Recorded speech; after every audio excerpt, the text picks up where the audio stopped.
Cool, thank you. All right, so my name is Dima. I work at Improbable. I'm one of the infrastructure engineers there, and today we'll be talking about how we use Prometheus at Improbable. The talk will cover three main parts. One of them will be our general setup, how we do the sharding, how we do the federation. The other part will be using Prometheus as a user-facing tool in a multi-tenant environment, so I'll talk a little bit about that. And the third part is kind of the bonus part. I'll talk about a little bit of M4 magic that we have to do for recording rules. Okay, so before I get into that, I quickly want to talk about what we do. It will explain some of the design choices that we have made. So SpatialOS is a distributed operating system. The distributed operating system is marketing talk. I just lifted it from our promo slides, but the idea is we basically are a platform that allows users to run large-scale online simulations. That's what we do. Okay, so how does it look from the above? So we have, for the purpose of this talk, two main clusters that we are operating. There is the platform cluster, so that's where all of our front ends and the user-facing APIs are. So there we have kind of the API server, the authentication server, the proxy server. I'll talk about them in detail a little bit later. And we have the platform monitoring. So this is what monitors this particular cluster, our internal services in there. We have about three of them, two production ones, one staging one. The other part is the deployment cluster. So the deployment cluster is the heart of kind of SpatialOS. This is where user simulations are running. And normal deployment or simulation consists of a bunch of things. The main ones are the runtime, that's what we provide, this is our code, and then the workers that users provide. So the workers is what calculates the next simulation step. A user worker can be, I don't know, a game engine, or maybe some crazy simulation engine. And for that, we have two separate instances of Prometheus. We have infrastructure monitoring, the Inframon, and we have the simulation monitoring, the SimMon. So Inframon, as it says on the tin, it's for our monitoring infrastructure services. SimMon is what will later be kind of exposed to the user. That's what monitors their simulations. Okay. The other thing that's kind of weird and that causes some issues for us is that deployments are kind of not standard long-running job. They can be very different. They can be super short-lived in the order of minutes, like when you're trying to do an experiment or you're trying to make this code work at last. Or they can be something extremely long-lived. For example, a production game. This can be weeks or months, or maybe if you're successful, years, let's hope. The other option is a big, say, live city simulation. Again, really long-running things. The scale of it is also known to us at the beginning. It's defined by the user. It can be something really small, for example, one machine again for testing, or something really big when they're running those big simulations, those big games. And the thing that connects to the Prometheus is that they're dynamically named, and that's what's causing quite a few issues for us, because we don't know the name of it. This gets to the labels, but I will talk about that a little bit later. Okay, so what does Prometheus do for us as the engineering organization? We use it to monitor our production and staging services. We use it to monitor our corporate environment, for example, like fabricators, stash kit, etc. And obviously for alerting, because everyone loves waking up at 2 a.m. at night. And what does it do for the users? Okay, so something we actually didn't realize up until, I don't know, like a year ago, is that users really like metrics and they really want them, because if you're running something big, like, I don't know, a couple of hundred machine simulation, you have a small distributed system on our kind of distributed system, and a really good way to figure out if it's working, if it's behaving the way you expect it, is the metrics. So we need to provide this to the users so that they can debug, QA, or see the performance of their game. The other thing that we discovered is it's actually quite a useful tool for game design. So a lot of games that we have, they have an evolving behavior, they can have some ecology in the game. And to figure out if the ecology is kind of doing okay, you want to see some of those metrics. For example, if you have trees that are being spawned due to some rule, you want to know when the trees overtake the world and you have to tweak something in terms of your game design, or if there is too much gold being generated, I don't know. And alerting. If the user is running a production game, they want to be alerted when things go wrong. Okay, so all of this monitoring pipeline, we call them mons. Mons are everywhere, the inframon, global mon, platform mon, etc. So next slide, this is how the monitoring setup generally looks. So at the very top, we have the global cluster. This cluster has the global monitoring, the Prometheus. This is kind of meta monitoring, so it's monitoring the Prometheus instances on other clusters. And also some federated metrics make it there, but it's a very limited number. Then, as I mentioned, the corporate cluster monitoring, the platform cluster monitoring, and now the interesting one, the deployment cluster. So there is a split between our stuff so that if users suddenly decide to really hammer the metrics, we at least have access to our internal infrastructure monitoring and now the monitoring of the deployments. So there are this is where the federation hierarchy really comes in. So we have the SimMon that sits at the top, and then at the bottom we have multiple simulation leaves that are the ones that are actually scraping the metrics from the deployments themselves. We would love not to run this federated setup, but at the beginning we realized that given a large deployment or multiple large deployments, we can't fit it on one box. So we had to go for this federated setup. Okay, so how do all these mons generally work? What's the general setup for it? So we decided to store the configs in remote Git repos. This is pretty convenient because you always know who changed the configuration and it's an easy way to iterate on it. So this config contains the monitoring targets, the rules, and the alerts. And by this, together with the Docker that runs the Prometheus, we have another process that monitors this Git repo. And whenever there are changes, it just loads the new repo, checks whether the configuration is correct using the, I think, prom tool or something, SIG hubs the Prometheus, and then the new config is loaded.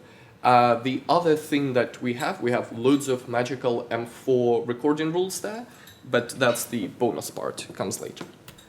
Okay, and this is basically the description of how we load this config into the Prometheus.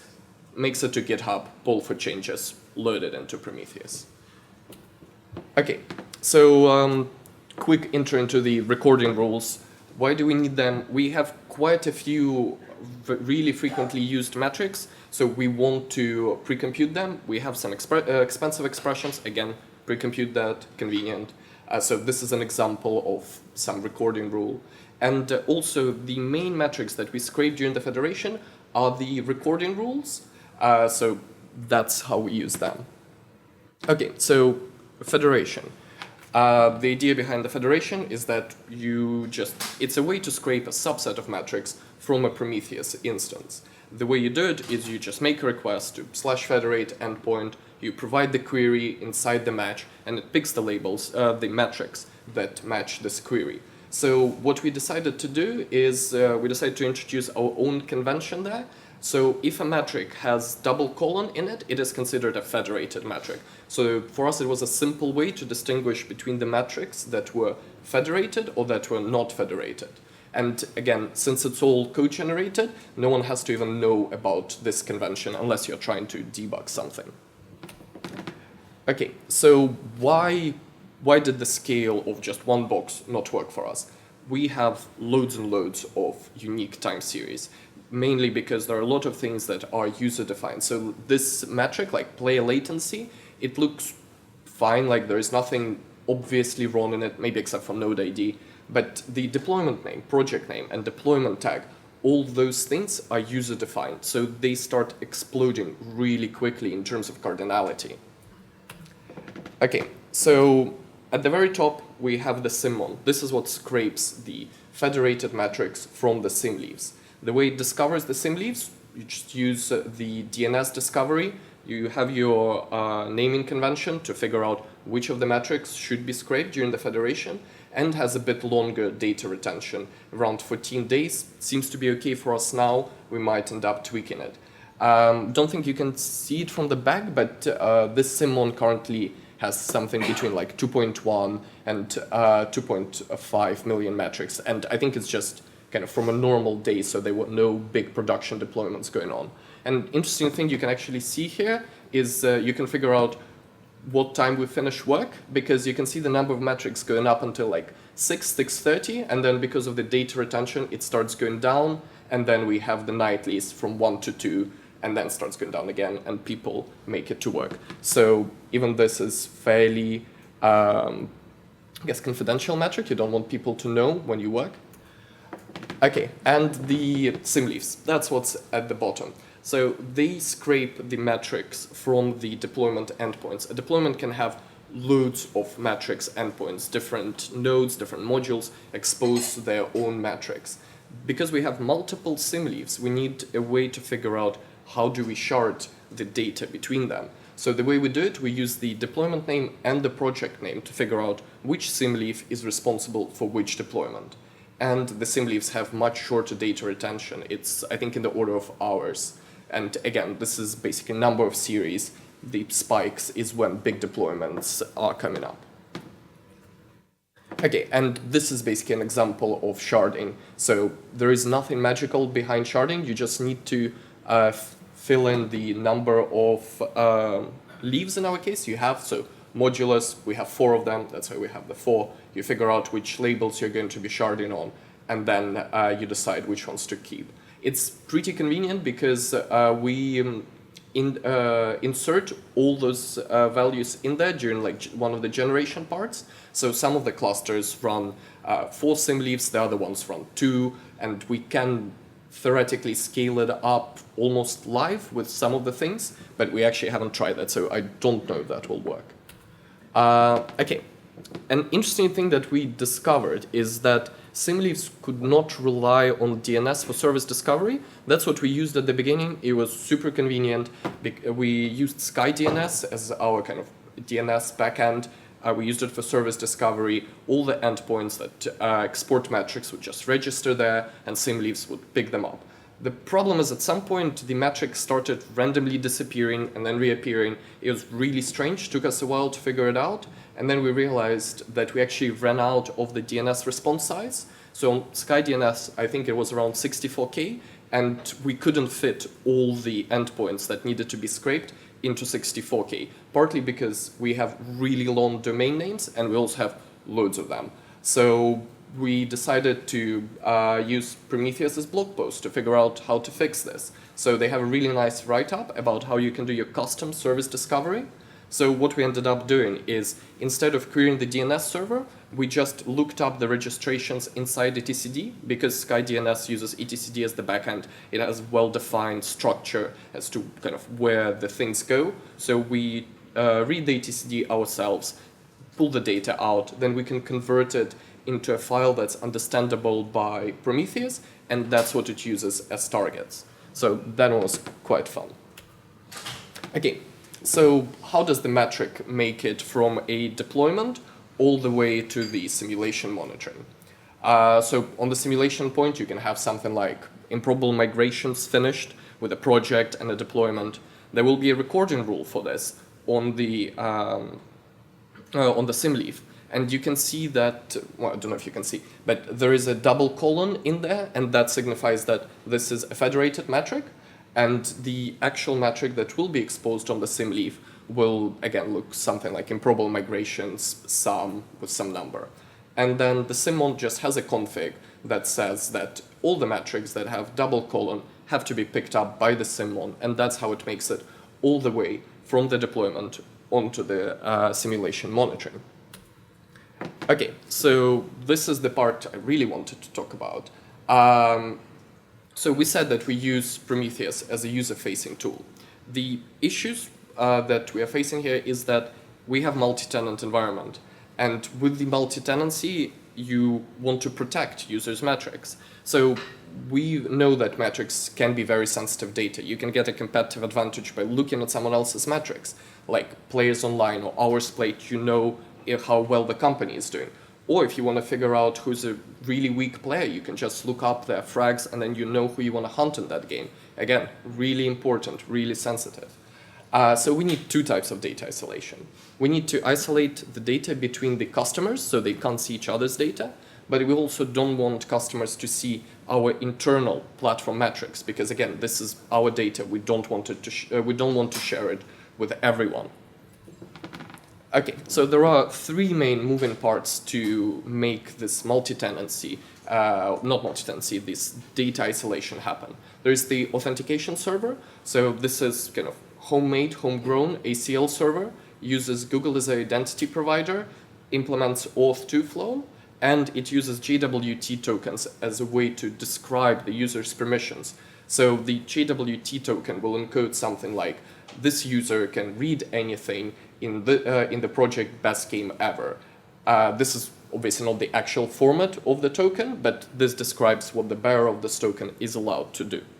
The other moving part is the proxy server. So we actually wrote a whole bunch of proxies. It's one of them. This proxy server, the main purpose of it is it gives you access to our internal services. It's both the customers that use it, for example, when they try to go to Grafana, because we don't want anyone to be able to go to Grafana. We want to say that if you have access to any monitoring, only then you can go to Grafana. If you don't have monitoring access, you shouldn't even be allowed to go there. So they have to go through the proxy to hit the Grafana. Grafana will use that token that the user got from the AuthServer to figure out the permissions.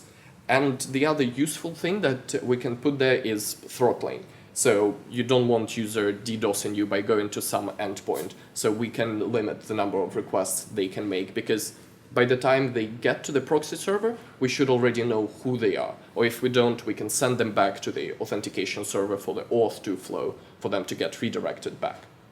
Okay, and the third part that is actually tied into Prometheus is the Prometheus guard, the PromGuard, yet another proxy.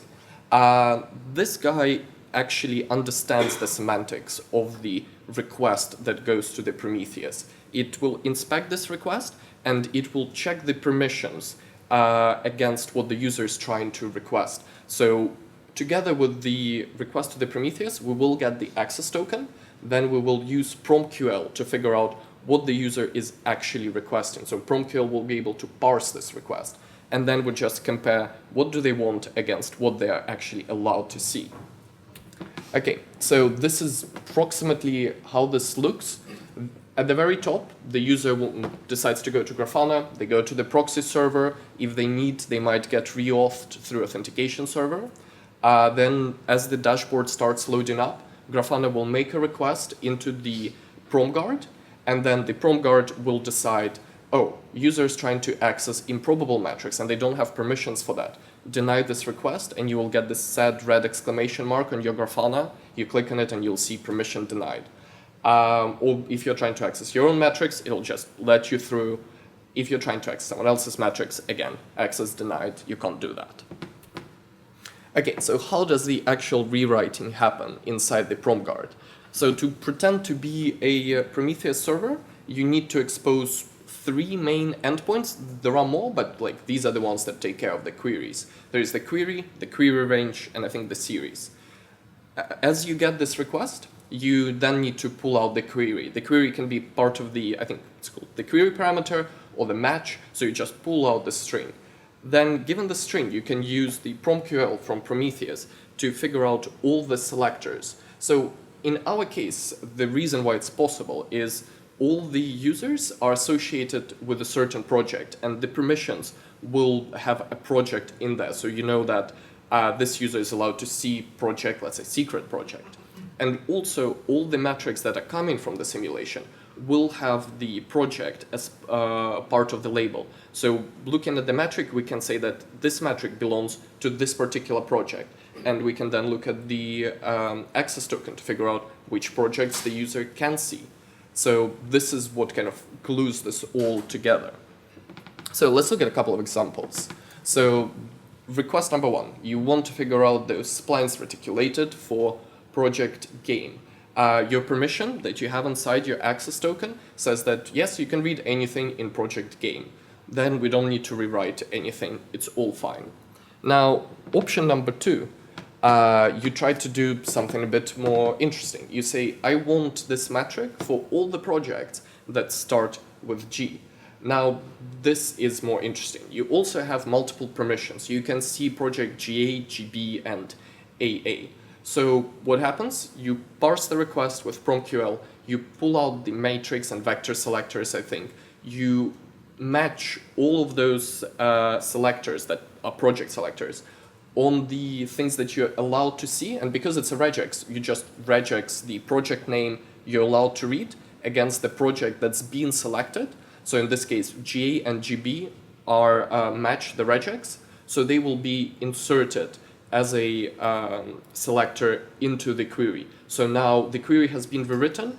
The user doesn't know that that actually happened, because they don't need to know that they're in a multi-tenant environment. It doesn't matter for them. They just say, I want everything that starts with G. I know I have projects that start with G. Just give me those. So that's how it does the rewriting. Now the third example, where the user requests something they actually don't have access to. So again, they say anything that starts from G, but they only have access to AA and AB. Now, this is kind of one of the design choices we've made. Theoretically, you can say that, well, you just don't have projects that match this, so we can return empty result and say that there are no metrics that match this query. But we thought that if the user explicitly specifies the project that they are looking for, or they write regex, it means they kind of know what they're doing, so you need to indicate to them that they've made an incorrect request because they don't have access to anything like this. The other part that also happens is user doesn't even have to specify the project as part of their request, because they think that they assume they only can see their own metrics, which is a reasonable assumption. So they just request splines reticulated with no selectors there, and then we will inject all the projects that they're allowed to see inside that query, and they will get their answer the way they expect it to. Okay. So this is the last part, the bonus part. I've mentioned we do recording rules, and we have quite a few of them. So this blue line, that's not an artifact. This, I think, a screenshot of all the recording rules we have. It's about 2,000 of them. No one wants to write 2,000 recording rules by hand. It's really boring, really bad idea. You get very upset as you do it. And we also wanted to expose this to the users in some way. And again, you don't want to make sure that your users know what's your kind of standard for writing those recording rules. What are the conventions with the double colon? It's not great. And also the syntax itself is not super user-friendly for kind of people who are new to the monitoring. So we decided to write some kind of code generation. The other thing that makes it possible is, for our particular use case, there is a pretty small set of patterns that we want from every metric. We usually know what kind of things you want to be recording. So how do we do this? Some kind of templating system. Some people think it's a good idea, others really don't like it. I'm kind of in between, I think. So how should it look? So say you want to record the metric for splines reticulated. You should be able to write something like standard gauge, and then the things you want most of the time, and these are the things that will get generated for you, is average, sum, min, max, etc. For, let's say, counters, normal things you often want are the rates, so we generate those. And now the issue is we decided to implement it in M4. This is maybe not the best decision ever, maybe, but the interesting thing about it is it took about 2 or 3 hours to write this, and it has not been changed for about a year. There might be 2 reasons why this has not been changed. One of them, everyone is terrified of it. That could be the case, or it actually covers the use case. I don't know. But also, it gave us really good data about the fact that users do want these metrics. They really like it, they really want it, so it was kind of a cheap way to iterate on it and figure out, do we actually need this? And it looks like we do.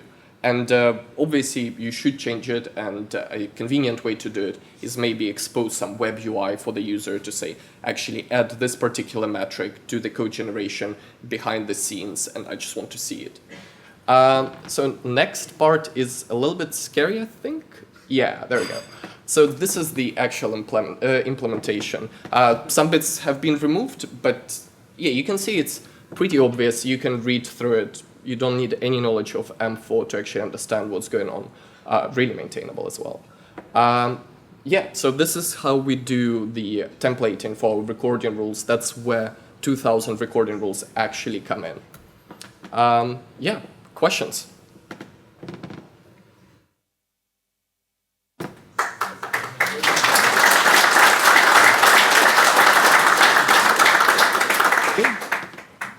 Questions? Given that you have all these proxies, what's the kind of effect on latency for user requests? I don't have concrete data, but I don't think when we added the proxy, none of the users have explicitly complained saying that it's getting too slow. And also, so yeah, I don't have the particular numbers, but I don't think it has added much because the only two proxies that, as you get your data, there are only two proxies that you go through, and they're also not chained. So first time you hit the Grafana, you go through a proxy, and then as you hit the PromGuard, you go through a different proxy, but the request still originates from your browser. So it's only one proxy per request, so it wasn't too bad, or we didn't notice any significant impact there. The PromGuard, is that free software? It looks quite interesting. So we want to open source it. We haven't. The problem with open sourcing it is there isn't actually that much logics in it because we just use the PromQL to parse the query. And then it really depends on how you do the auth, what's your permissioning model. So our implementation is really tied in to our permissioning model. So I guess we can open source it so that the users can insert their own kind of auth rules into there.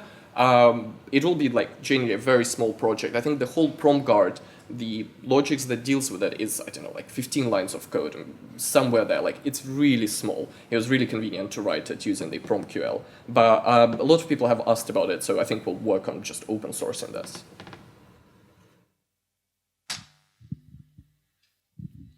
Another question, as you might have things running on your systems that take quite a lot of resources of the system, and you have quite a lot of metrics, would be interesting if the impact of the instrumentation under these circumstances is measurable. Do you have any numbers about that? I don't think the instrumentation, so it depends which parts of the instrumentation. So I don't think the proxies will actually care about the load underneath because they're stateless, they just inspect the incoming request. So that thing, it doesn't really matter. We do want to, we were actually talking to Prometheus developers yesterday about this. We want to add instrumentation for some of the user metrics to track the cardinality because that's what causes quite a few issues for us. So we want to track that, want to alert that on that maybe. We don't know, this is something that's still coming up. Any other questions? Thank you, Dima. Thank you very much.